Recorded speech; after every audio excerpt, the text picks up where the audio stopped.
মেরেছে। পানিহাটিতে জেতার পর এবার মুখ খুললেন অভয়ার মা। রত্না দেবনাথ বিপুল ভোটে জয়ী হয়েছে পানিহাটিতে। তাকে সমাজ চেয়েছিল। সে প্রথম থেকেই বলে এসেছে, আমি সাধারণ মেয়েদের পাশে থাকতে চাই।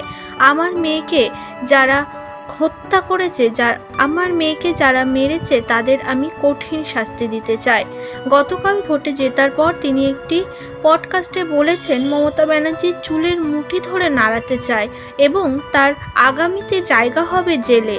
তিনি যদি মমতা ব্যানার্জিকে সামনে পায়, তার নর্দমাতে মুখটা ঠুসে মারতে চায়, যেভাবে তার মেয়েকে অত্যাচার করে মারা হয়েছে।